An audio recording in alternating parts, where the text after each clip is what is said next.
Greetings. I am Morgan Freeman, and this is the story of Lion Guard.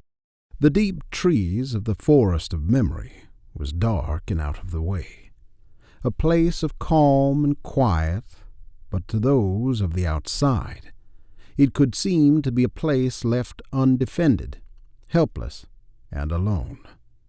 Yet it was not so. Many had long kept their eyes on the edge of the forest, and one of those was Artulio.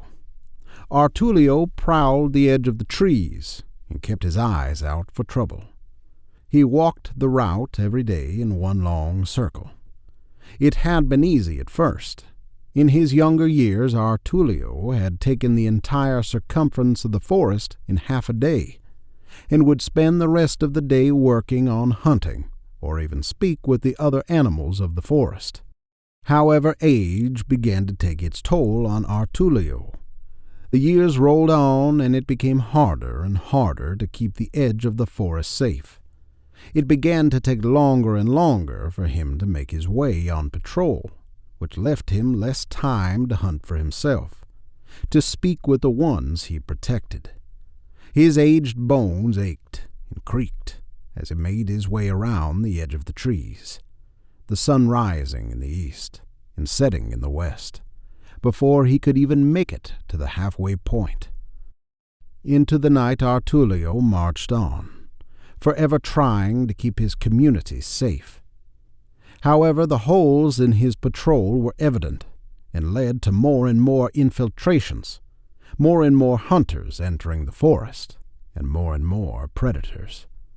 Homes were raided, nests were pillaged, and many creatures fell to fang, claw, sword, and arrow.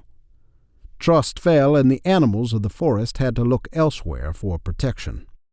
The old Artulio was not up to the task. Even with such determination and work under his belt, there had to be a new defender of the trees of memory. There were whispers on the wind of a new predator. The Guard had been protecting many other forests and communities. The Lion Guard had many defenders, and when the forest reached out for help, Amon reached out to them. The great lion entered the forest and approached Artulio. His booming voice, gentle yet firm, aged with wisdom, but still in its prime. "Dear friend, you have protected this land for many a winter. You have stepped up to the task of holding the line, of walking the edge of this dear community day and night. You have done honor to your pride." Stepping closer to the aged beast, Amon sat beside him. "Let us take the mantle of your work. We are not here to replace you. We are here to make the task easier." Looking out at the Lion Guard entering the tree line, they carried strange magics with them, staffs of light, walls of metal, and glowing eyes of yonder. "Will you protect them?" Artulio asked quietly, his aged voice weary with time. "I will," Amon nodded before looking to his pride. "We will." He nodded again and laid down beside the aged Artulio. "We all will."